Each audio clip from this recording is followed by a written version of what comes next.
bango kaka oh mwana Museveni chef d'état-major abandi ko menacer province libela toye poto bimisa luboya wana to kanga ye na récupérer Pitou na ye pona ko protéger bande konanga oyo bazana province siko biso totuni biso ba congolais yo Uganda yo oya ko lobozo beta armée na biso po yo ya ko zwa moka na biso nde place na sepela ki na bravoure ya gouverneur Johnny Luboya alobaki polele ye azozela ye wana soki aza mobali aya comme ça bakutana na terrain ti lelo etikala kaka place ye asololaka mais tokosenga na chef de l'état boye lelo soki omoni province ya Ituri kobanda 99 ti 2003 baugande wana nde bato basalaki biso mabe lelo tango tolobaka génocoste c'est bon mais tomona bazotalaka mingi ville ya Kisangani mais bazobosana massacre esalemaka na Ituri parce que place baugande wana babanda problème eza nde na Ituri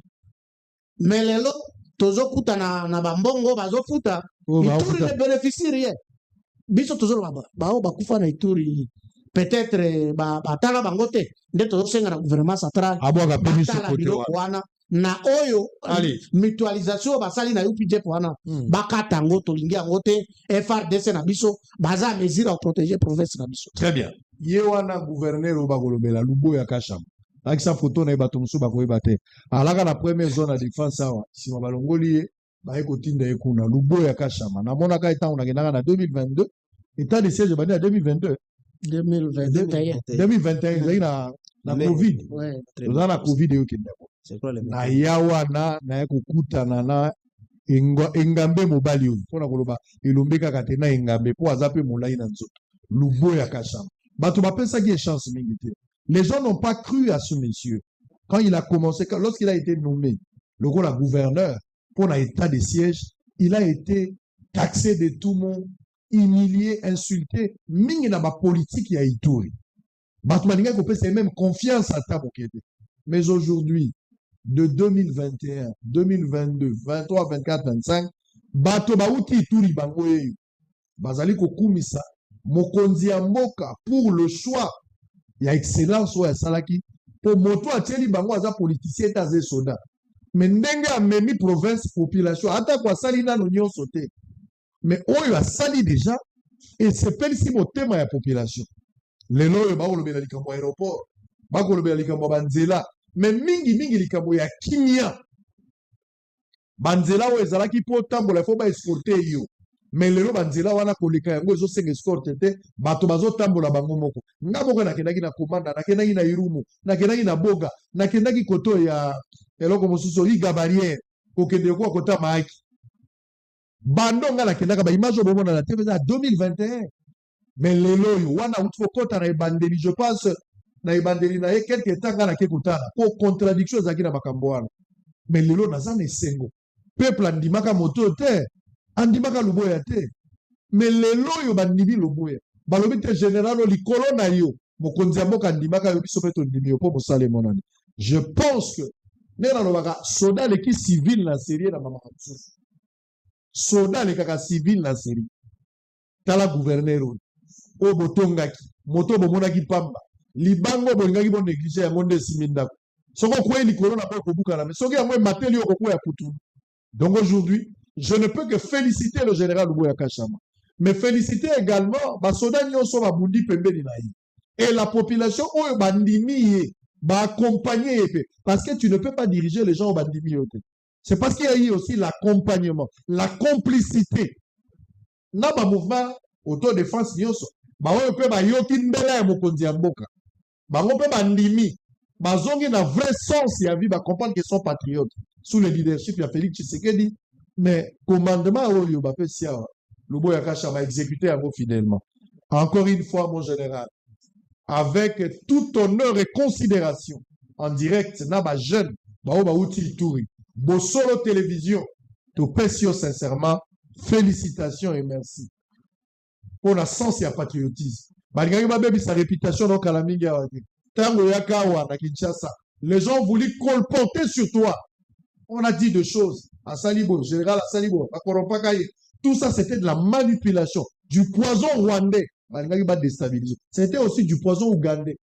Mais aujourd'hui, on se rend compte que au Tigalaki droit, makambo olobaka na ngai yango nde ozosala mpo olobaki même $1 ya leta okosimba te et aujourd'hui osimbi te mais peuple akomi na sourire soda apesi esengo na peuple pourquoi ne pas aimer Luboyaka Chama, que Dieu vous donne encore une longue vie et continuez à servir le peuple à n'importe quel prix mon général. Merci beaucoup, bonjour, bonsoir. Nabalandi na biso nyoso na bi que vous allez vraiment ébélé pour na causer la émission na bino politique o ekabamaka. Et pas moi Namboka, Marley Bilonda Lukizola, beau commenter, beau partager, beau liker, beau s'abonner massivement. Na ma chaîne Nabiso Pote beau rater, ata information na bino mon côté. Oui, déjà, maman Ayaka Kobe, la bino masolo et la République démocratique du Congo. Ayaka wana po na toi analyser ensemble. Alors, on a Pessimbo, na balandi na biso tout bazana Allemagne, France, Belgique, États-Unis. Partout dans le monde entier, Natondi Binobotondi, diaspora, on vous aime beaucoup. Na Pesipembote, na Bandeko Nabiso, il y a RDC, tout le 26 provinces de la République démocratique du Congo, et puis plus, na Bao Bazali, niveau, il y a Est, il y a République démocratique du Congo, Bazali, agressé du jour au jour. Alors, on est de cœur avec vous. Déjà, vous avez commis tout na maman eko soana binoni ni maman eko bete bino masoloni. Alors, benganga bengayo na plus 243 81 62 26 716. Benganga bengayo na 81 62 26 716. Alors, premier point na kolobela par rapport ya publication, il y a parti, il y a Monsieur Moïse Katoumi Balobinini. Deuxième point, na kolobela par rapport au voyage à chef de l'État à niveau de France. Est-ce que le voyage en question est bénéficiaire pour notre pays?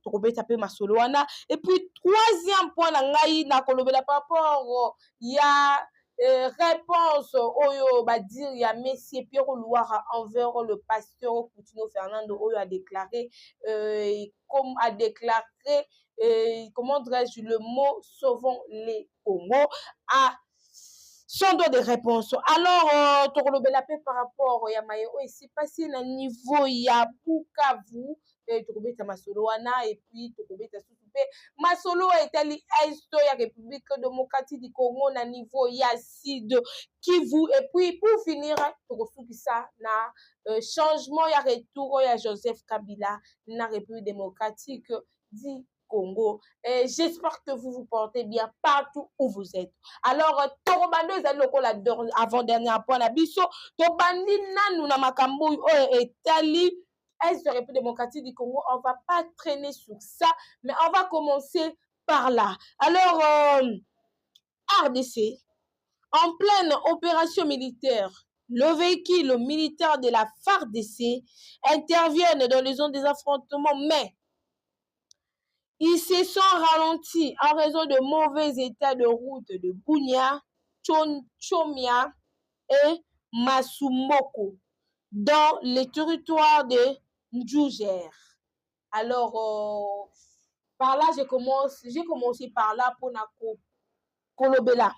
Et puis, Kotalisa, parce que c'est du côté du sud Kivu, pour Nako Kolobela, na l'État congolais, que non. On sait très bien que l'Est de notre pays est plus agressé. On sait très bien que l'Est de notre pays est plus agressé. Alors, ceux qui ont un problème, il y a Banzela. Moi, je vous dis, chers internautes, que quoi avancer. Parce que Ndeti Lobby, les FARDC étaient là pour venir intervenir par rapport à l'affrontement et à lobby, mais parce que ralentir par rapport à mauvais état à Banzela. Vous imaginez. Donc, bomoni, la bandaki na image wana. Alors, vous allez comprendre que d'abord, je commence à interpeller le gouverneur Yacide Kivu. Mais c'est le gouverneur Yacide Kivu. Nous, le peuple congolais, nous avons posé Yacide Kivu et dans un bon état. Parce que nous avons un problème, il y a guerre.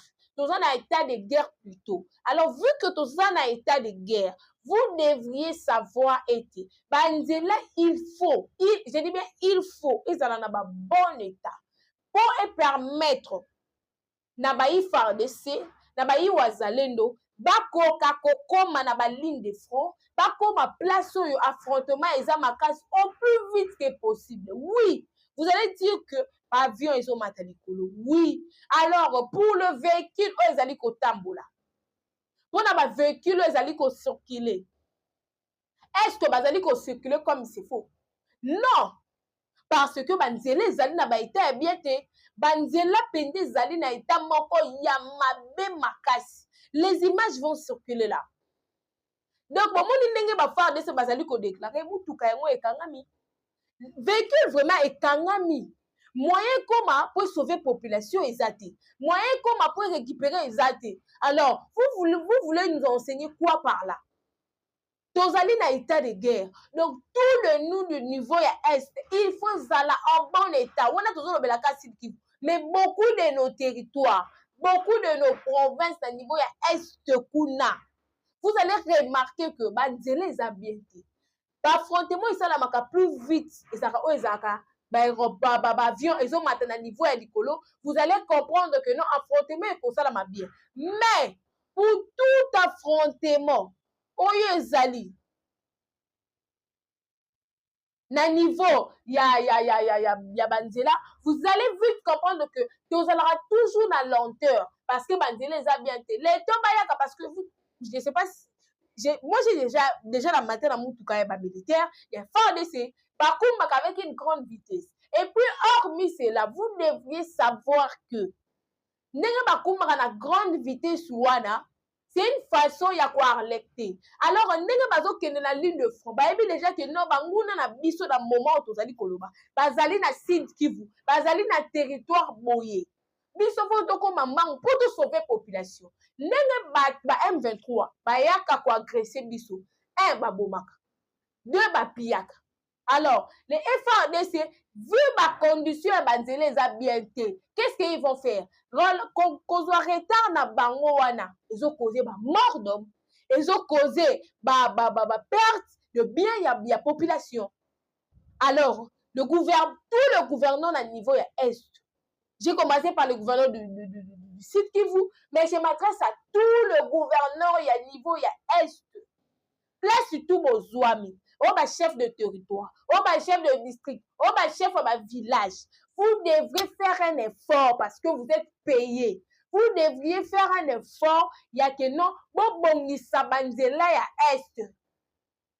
Bon, Banzela ya Est. Toujours mona, ne toujours na Kinshasa bo. Banzela ya Kinshasa, c'est salama. Pourquoi? Parce qu'on a un gouverneur qui est Daniel Bumba Lubaki. Celui-là, il est là, il fait un effort. Na tachoba pesi à l'état gouverneur, na bongisa batela pour être bambisca des alaté. Pourquoi pas les gouverneurs peut bozali na niveau ya Est de faire un effort, les chefs de territoire, les chefs de district, patati patata. Moi je vous dis, vous devriez faire un effort banzele za na bon état. Tozali na état de guerre. Ce n'est pas du tout bien faire des minutes kana bango bana ko kangama na banzela. Mituka FARDC et kangami na poto moyen comment est sauver population ezati, moyen comment est sauver bien la population ezati. Alors vous voulez nous enseigner quoi par là? Vous devriez veiller sur les routes il y a Est, vous devriez veiller sur les routes il y a ma province na bino, vous devriez veiller sur toutes les routes il y a ma territoire na bino et ça n'a pas très bon état pour que les FARDC va sauver la population. Quand vous êtes en train de faire que non, les hommes abaissés, vous allez en complicité. Mais on n'a pas dit que vous allez en complicité. Mais en quelque sorte, nous, on peut dire que vous allez en complicité. Na banguna, il y a un moment où vous allez agresser. Et vous allez province, même si combien l'État congolais a le droit, a l'obligation de faire sortir cette somme pour l'intérêt au bazar à Est. Ceux qui m'ont segui autant de millions pour n'avoir pas bongisa Est, pour n'avoir pas ça la bien faire des ça la l'entièreté. L'État congolais va les faire. Tous en a pour ça, banzela on est long on a ma belé à jaune.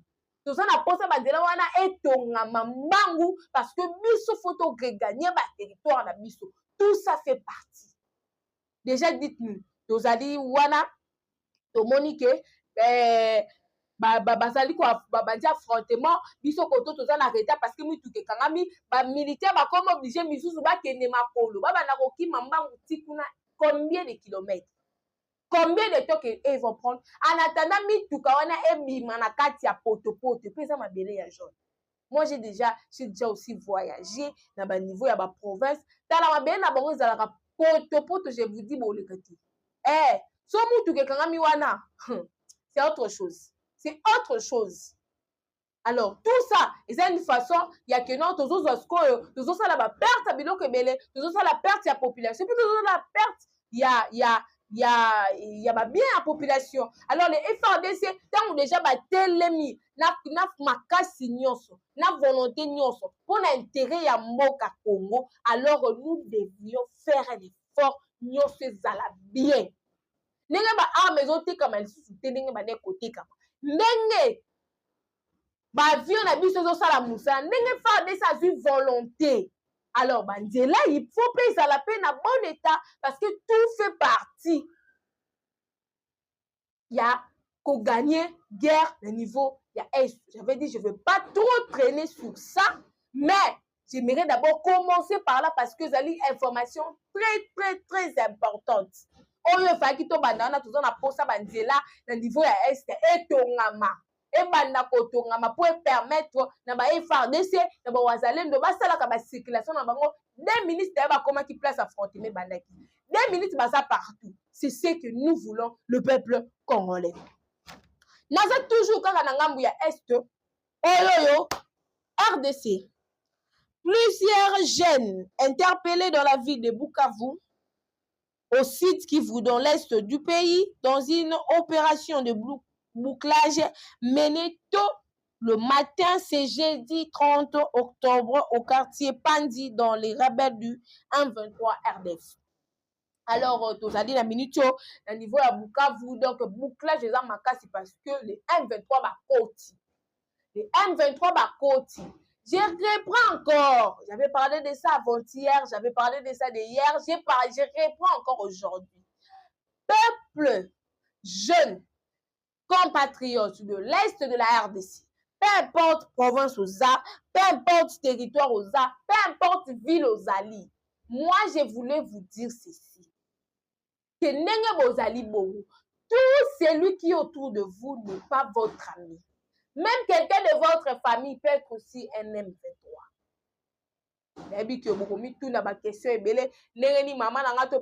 Alors si le M23 lui a déjà sollicité, ma PC déjà bon, alors qu'il faut rejoindre. Qui le sait? Alors, tout celui qui vous entoure n'est pas votre ami. C'est votre ennemi. Vous allez province, vous allez agresser. J'avais mis les images comment la population est allée kokima. C'est parce que FRDC pour sauver la population à un moment où M23 va s'associer à la population, va piller, va monter là-bas, la population comme obligée à se sauver nanouye moko. Donc la population comme obligée à se sauver nanouye moko, mais va bien ékende. Quand on vous dit protégez-vous, protégez-vous. Vous allez dans l'état de guerre. M23 va commis na souka. Donc cela veut dire que comme na souka la banque latine. Déjà, quand vous, moi, vous n'êtes plus encore entre les possessions. De comme 50%, il y a FARDC, 50% dans ma boko na bango. Alors, bango ba linga défaite. Ba évidemment que goma pe dans la cible prochain. Alors, ba ko linga ko tika population kimiate. Vous pensez FARDC ça buna rapona banane. Pona bango. Non, c'est pour la population. A comme si qu'on ça la dini, ko ya ko se mélanger na carte na bino, pour ça traumatisme carte na bino, pour te à permettre binoter pour se protéger. Alors, quand on vous dit dites-moi, si vous avez le loco salate, pourquoi pas rester à la maison? Vanda nandaku, banako prier pour Namboka, prier pour Nzambe, prier place aux allois que guerre et zali Nzambe sunga ba faire des si ba récupérer. Nzambe sunga qui n'y côte. Au lieu de se promener bêtement, boto tambola pour nani. Dites-moi dans la boutique, vous avez le roseau qui est salate. Pourquoi vous vous promenez? Et c'est qui chasse à tenir biso tambola. Vous avez le roseau qui mazo tambola. Moi, moi-même, ma famille connaît. Moi, dès que je suis là, si je ne sors pas, tu as la télé, tes arabes, samedi, dimanche. Quand je ne sors pas, je suis à la maison. Je dis bien à la maison. Mais à la maison, on peut, ok, sous plus loin, à 4 chambres. Donc, ça veut dire, je ne vois pas l'importance de me promener bêtement. Non, t'es bon, non, Lukanini. Je risque, nazoli kama moko boy, du coup, bitambola tambola. On marche avec but, on marche avec cause. Dans que là, je marche. Je marche parce que je vais acheter quelque chose. Je marche parce que je vends. Mais dans le fait que Raboy, au bimino, ozo Lukanini, vous êtes agressé, s'il vous plaît. Batoto, ya Bukavu, na ye bakata swahili. J'ai été à Colosie, mais na koka nanga kokangate parce que nazwaka kaso j'avais fait que c'est 3 semaines seulement. Les amis pena pas si na kanga parce qu'on était aussi en mouvement. Alors batoto ya Bukavu, batoto ya comment dirais-je ya Walikali, batoto ya comment Goma, batoto ya Est, tolobi na bino boye. S'il vous plaît, si vous avez rien à faire, restez à la maison. C'est une façon de vous protéger. C'est une façon de vous protéger, mes chers internautes, mes chers compatriotes, le peuple congolais au Bazali agressé. Le affrontement est à ma baie. Déjà, les lobes sont à niveau de bouclage parce que les FARDC va comprendre que M23 va se mélanger dans la carte de bino. Pas que vous allez couper, ça va faire de ces alliés, Nina Bawazali. Tant que vous va comprendre que bino vont se promener trop. Ils vont se mélanger en la carte de bino. Et puis par là, vous allez comprendre que non. Moyen FARDC a repéré bango facilement aux alliés. Parce que nous avons bino ça na tennis civil. Arozane na mundu qui maza na tennis civil. Au moins, comment dirais-je, drone wane mataro e repéraka. Il faut comprendre que non, bazali place bo. Mais place wana ata baza 5. Moi quoi za population. Ou azana bango telobo.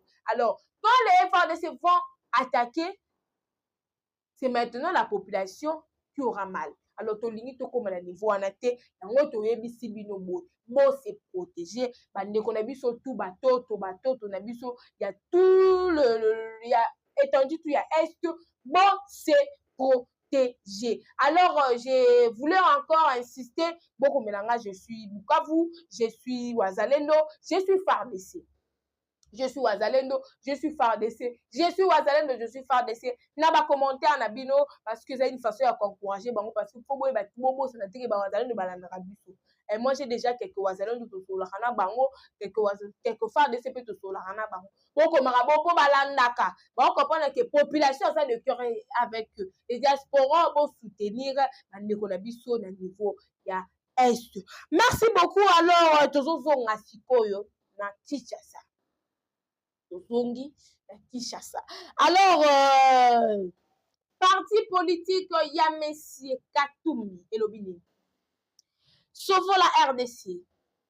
Ensemble pour la République de Moïse Katumbi affirme ne pas être un wagon à accrocher derrière une locomotive. Moïse Katumbi, entre parenthèses, Moïse Katumbi n'est pas un collaborateur que Kabila convoque à sa guise, déclare le parti de Moïse Katumbi. Et là, qui signe? Le monaki, basala qui conclave. Le monaki, bango basala qui lisanga, bateau balobi, bazo pour sauver le Congo. L'auteur principal de ces slogans, de ces mots, c'est M. Joseph Kabila. Alors, cette personne-là, qu'est-ce que lui, il a fait? Il a demandé à tous les opposants de se réunir pour être sauver Congo. Bon, on va sauver Congo sur quel point? Il veut parler de la guerre. Bateau, bazan a posé la guerre ici là. C'est qu'ils vont faire en étant un opposant. Les Alinini. Kosunga babundi kosunga armée abino pour être récupéré mais boza opposant. Donc cela veut dire pour apporter soutien à bino médiatiquement, pour apporter soutien à bino matériellement parce que ça la honte bazali koloba bazoya ko sauver Congo. Alors parti à M. Moïse Katumbi on jugeait mauvais que M. Moïse Katumbi n'est pas un collaborateur que M. Hippolyte Kanam Mémoire à Maman Marceline que Joseph Kabila peut manipuler. Cela veut dire que non, pas comprendre que Joseph Kabila a manipulé. Ngai nazaki na poste to comme na strade oyo. Pour être Moïse Katumbi à comprendre. Mais c'est Moïse Katumbi Kabila au pouvoir, vous étiez où? Comment est-ce que M. Kabila vous avez malmené? Comment est-ce que M. Kabila vous avez maltraité quand lui, il était encore président de la République? Comment M. Joseph Kabila vous avez maltraité? Comment M. Joseph Kabila vous avez malmené? Mais c'est Moïse Katumbi. Moi, je m'étonne. On comprend directement que dans ces pays ici, Batou Balingi va intégrer dans mon personnel, mais pas la population. Pourquoi pas la population? Parce que M. Moïse Katumbi ne résidait plus en Kinshasa, ne résidait plus en RDC. Quand M. Joseph Kabila était au pouvoir, tout ça parce qu'il voulait dire la vérité. À savoir qu'il soit à Belgique pour beaucoup de temps. Quand M. Kabila n'est plus au pouvoir, le président Félix Abetambela, Mututu, Asalani, Azou, on a tout travaillé ensemble. Mais c'est Moïse Katumbi et pensé qu'il faut pas payer ça y est place sur les alliés à Premier ministre. Non, non. Déjà, on était un étranger, 50-50. 50-50. C'est pratiquement impossible à passer dans l'institution. Ce n'est pas un président Fatih qui sait voter lui-même. C'est la population qui va voter qui. Alors, quand vous voulez quelque chose et que vos yeux ont beaucoup mis opposants. Beaucoup mis opposants. Mais c'est Moïse Katumbi qui a au pouvoir. Peu importe où la Belgique. Est-ce qu'on va dire plus qu'on va parler aussi? C'est mélanger aussi. Non. Le président Félix Azubino tout. Alors, on dit bino ba makaniswana tout yamabe. Alors, Tibino qui c'est un président qui rassemble, qui réunit les gens. Mais bino au moni bongo ezali kaka mabe. On a bino n'est président de la République à senga qui bino bo travailler ensemble, c'est mauvais yo nga cause la kaka président de la République. Est-ce que la population congolaise vous a voté comme président de la République? C'est la question. C'est la question. Et vous voilà aujourd'hui, beaucoup manipulé par M. Joseph Kabila, ça dans le banel. Qu'on déclare, continuez, pour continuer conclave, pour continuer l'Isanga wana ya sauvant le Congo. Biso to kopekisa bino te elo bata ba de connexion musu bazolo ba dit talala la muki asepeli asangana na ennemi na ye. Biso to pekisa. To kopekisa te mais c'est Moïse Katumbi. To kopekisa te bonne allée, bonne chance. Je n'ai pas vu l'importance de ce message. Parce que tu comprends déjà que vous allez maltraiter pas M. Kabila. C'est parce que vous êtes maltraité. Non, comme il continue la partie politique à l'oba. Et comme il continue la partie politique à l'oba. Vous êtes un opposant. Pourquoi pas chercher comment est-ce que motiver bah, FARDC, bah, vous allez nous même médiatiquement. Attends financièrement, vous allez en côté. Attends matériellement, vous allez en côté. Mais au moins, leur motiver médiatiquement. Par message na bino, par soutien na bino na ba Twitter, par vidéo moi était 2 minutes pour nous ça va faire des trucs pour récupérer et ça la raté. Donc vous cherchez l'argent. Vous ne cherchez pas l'intérêt de cette population. Bozo lukade mbongo, ce n'est pas la population qui vous intéresse. Ce n'est pas la population qui vous intéresse, c'est l'argent qui vous intéresse.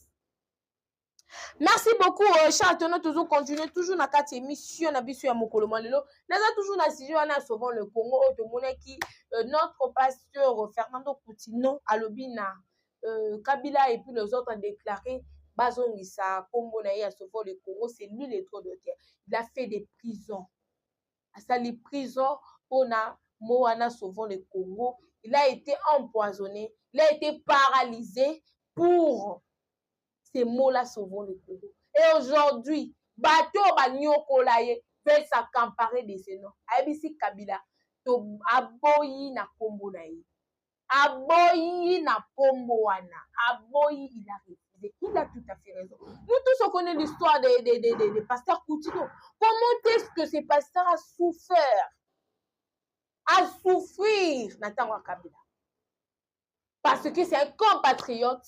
Il était un pasteur, oui, mais c'est un compatriote.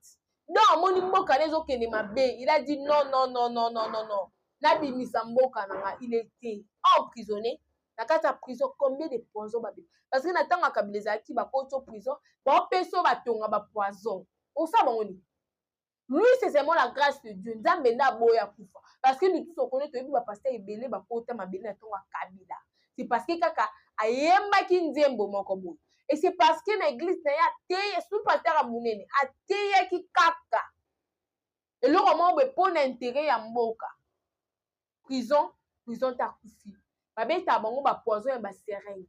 Ba bengi siyo pour ba beto poison. Bi kende na bo ba betinga poison. O eza poison. O ba otu bango eza poison. Eza te ba otelo na porte ya mutuka te. O ba otelo na nino te. Il va t'inviter. Yobi que président de la République da bengi singa. Ok kuna boyebi ka iso pena tongo tobi tu es poison. Il tue les gens comme ça. Avec pasteur continue, c'est parce que Dieu n'a pas voulu. Nzamba lingata kufa. C'est la raison pour laquelle jusqu'aujourd'hui il est vivant. Mais pourquoi Kabila, tu vas prendre l'audace de prendre tellement... Yongo moni souvent le qu'on a beau pandémité. Quand tu es parti politique, n'est déjà sali message. Quand tu es déjà parti politique, n'est déjà sali message. Alors vous autres, quand tu es déjà parti politique, n'est déjà sali message. Tu as dit que moko na moko banda ko panza na souvent le Congolais et cause un impact mon côté. Souvent le Congolais et cause un impact à mon côté na République démocratique du Congo. Alors, M. Coutinho a déclaré, le pasteur Coutinho a déclaré. Maintenant, M. Pierrot Louard, on a compris raté. C'est pourquoi il faut le barana makambutu. Tu es qu'on a opposant. Pour yopé, aux arana et loko bana oluka, président bimission na prison, oluki poste ok poto ok kuno ok kubaluka. To yebi. Mais nous on vous pose juste la question simple, facile. Été. Pourquoi il faut le baba n'importe quoi que messieurs, le pasteur Coutinho, il a été arrêté parce qu'il a un fragant. Fragant, moi, yo, ça dans ma vidéo. Pourquoi vous avez un poteau? Babylon, tout bon, ça, c'est parce que vous êtes en Europe. Si vous avez un Congo, on va ça la montée pour le binatongo, badibitu ya Coutinho, ya pasteur Coutinho, na biso, to yen na ndap na yo, bimi c'est la biso vidéo. Pourquoi vous êtes en train de salir le nom? Donc, Moutou a souffert pour na combo na ye. Et aujourd'hui, Moutou a nyokola a vu quand même combo. Atika ye. Ti, tout ça na président Félix. Oyo, après ça, Moutou tout, toi ya koloba ya ko déclarer. Pour ne logo na ye, vous allez ko appartenir na ye. Pour tika combo wana ya souvent le Congo, to boy. Biso tout au boy. Bon luka kombo mususu o bino mo luka bon salela ba marketing na bino bon sala ki jalelo la bino na souvent le Congo ya pasteur Coutinho te. Merci beaucoup chers internautes. Tokei na mambo etali voyage ya chef de l'État. Na niveau ya France. Le chef de l'État a été le chef de l'État est aujourd'hui na niveau ya France. On a kukutana na Macron au solo là par rapport à Mambo et à la guerre au niveau à Est. Notre problème, je ne vais pas trop traîner là. Dans le cas moi Nicolo. Quand on parlait que le chef de l'État devrait aller en France, il y a eu des gens, des compatriotes qui ont parlé, qui ont fait révéler au chef de l'État qu'il ne faut pas qu'il ait. Bazali vraiment ébélé. Alors, le chef de l'État, ce n'est pas avantageux. Ce n'est pas avantageux. Et on se retrouve, le chef de l'État est parti. Mais moi, ce qui m'a fait mal, il n'y a aucun président qui s'est présenté là-bas, à part le président Félix. Tous les présidents de pays africains ont été. Je dis bien, tous les présidents de pays africains ont été. Batini va délégation. Le président de la République, tu as évité tout le branding. Le président de la République, tu as évité tout le branding. Papa, on vous aime beaucoup. Dieu aussi vous aime beaucoup. Mais, à ta Bible, le lobby, avant de battre là, on a commis battre là. Mais vous connaissez très bien que Macron n'aime pas la RDC. Macron facilite guerre, il y a Est. La France facilite tuerie à Est. France facilite les Nanga, les Kagame et les autres de nous agresser. Les présidents de la République, vous êtes mieux informés que Bissou. oyebi bien que France ezali parmi ba pays oyo et collaboraka na ba ennemi ya Congo. Mais pourquoi aller répondre à cette invitation? Vous devriez normalement voir avec Kagame. Il est là-bas. Est-ce que Kagame est là-bas? Non, Kagame n'est pas là. Kagame n'est pas venu. Kagame n'est pas venu. A Tindi délégation. Pourquoi pas un Potinaki délégation?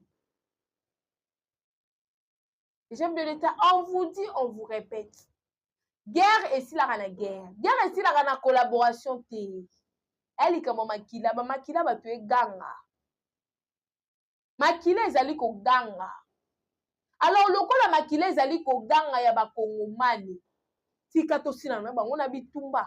Pourquoi chercher toujours à collaborer avec eux? Pourquoi? Macron kolukaka intérêt moko ya Congo te. Macron ne va jamais vouloir l'intérêt de la RDC. Jamais. Je dis bien jamais Macron va vouloir l'intérêt de la RDC. Jamais la France va vouloir l'intérêt de la RDC. Je l'ai dit. Je l'ai dit très bien. Jamais. Bakolingaka intérêt ya Congo. Bakolingaka ata mukolo moko te. Pourquoi aller là-bas? Pour faire quoi? Pour faire quoi? Moi j'ai besoin de. Non mon importance. Je vois rien. Non mon eloti. Pour ça nini? Alors Kagame est venu. Il y a des protocoles d'accord? Non. Parce que yo solana collaborateur ya Kagame. Chef de l'État. Chef de l'État. Vous allez perdre la nation. Maintenant, une nation, vous allez koyebisa yo mokonzi ya mboka kokende te, okepete. Et bando ça la biso bien. To lobby que les chefs de l'État France kokende te, kotia makolo te. To moni po kei peti. Moi, je veux dire aux Congolais, voyage à France n'a pas d'intérêt pour notre pays. C'est une façon seulement de se moquer de notre président. Pour poser ma sujet. À quelle France? Est-ce que Moni Kagame? Est-ce que Moni pays a président à Ouganda? Il y a Burundi, il y a Angola, il y a Brazzaville. Qui est parti? À part le président Fatih. Ça fait très mal. Ça fait trop mal quand les gens s'époumonnent pour vous défendre. Les gens s'époumonnent pour la nyonso. Mais en retour, koyo que ça passe. Ko exécuta te mukie, ezali passe. Koyo que la biso ta 1 centime, ezali passe. Ça fait trop mal. Ça fait très mal même. Ça fait trop mal. Il peut faire ça fait très mal. Les voyages de France ne vont rien apporter à la RDC. Banda mama voyage banda bakor banda to banda kango toujours mon ata 0,5% ya résultat te. Les chefs de l'État renfort ba armée banzela etongama makambo salama armée ba tubako maebele bozo tanda ba gère baza botinda bango ku. Et puis c'est ça. C'est ça ce que nous devons faire. C'est pas aller chercher porte à porte demander que notre solo lato, non, ça va rien nous apporter. Nanga ko continuer ko avancer yo kei France nanga poussani. Ministre ya affaires étrangères accueilli au dehors nanga poussani. On va aller où? Jusqu'à quand? Pour la moment nini to continuer boyer. Chef de l'État, ce que vous devriez faire, c'est à kobanda koyoka opinion. Ya kobanda koyoka population à lobby nini. Ça sera une très bonne chose. Tu as dit qu'on l'a ndabiso, tu as dit que koyoka rabiso. Mais biso dans la pose satan ou tozali koloba. Oyoka biso kakate. Mais ou ça le lata 1%. Amambo biso to banda koloba. Kozala esengo mingi pona biso balobeli ya mboka Congo. Parce que biso tozo courir ba risque belé. Aujourd'hui, j'étais avec mes collègues. Ils m'ont dit quoi? Ah! Président vraiment, mais bino ne bo risquer hein. On le laisse qui nanga. Bon ke wapi. Prochainement. Merci beaucoup, chers internautes. Dernière point d'abisso Yamokolo Moalelo. Changement de calendrier, de retour de messieurs Hippolyte Kadambe Mwana Maman Marceline qui est Joseph Kabila vers Kinshasa. Tolobaki. tala kabila koya te akoyaka te akoyaka na te. Moi je vous dis one is that bien en est bus mon di bazala bon ça la bon bien ba lobela yo et ça la bon bien parce que mikolo na ba lobela oti amona neti azasu na kati actualité te kufuna créer le roman ya sika kapo bazongela kolobelanga kabila compris que il n'a plus d'impact ba lobela esute ake mamuna sovo le Congo batu bakipango te bakumbi yango te habite pona za impact natinda ba journaliste ba ngai oyo ba defendaka ngai balobaki na zozonga olobaki kozonga kaka na moi oyo mais biso tozeli retour na yo lokola retour ya Jésus de Nazareth oyete et puis du coup o changer na yo retour na yo wana elongwe retour et comme yo oya lisusu na moi oyo te oya lisusu na moi oyo te oya na mois prochain fin du mois novembre ah bon Congo pea ezali nango kaka kosala nini kozela retour na yo moni justice eza kozela retour na yo peuple congolais pas ezali kozela retour na yo maboko kolele Monsieur Kabila population justice ezali kozela yo pofo ya kosala peine na yo koya na yo biso tokopekisa yo te tokopone ke bakondane yo pour raison ya olingi ozonga oyo kosala peine na yo alors soki yo lobe ozali koya biso tokopekisa yo te yaka mais on changer ba date mpona nini ezala calme mais moi je vais dire aux internautes Kabila koyaka te akoyaka na ye te akoyaka kaka te ata te makele ya badosien onka kuna awa akoya te on est à théâtre de chez nous on est à théâtre.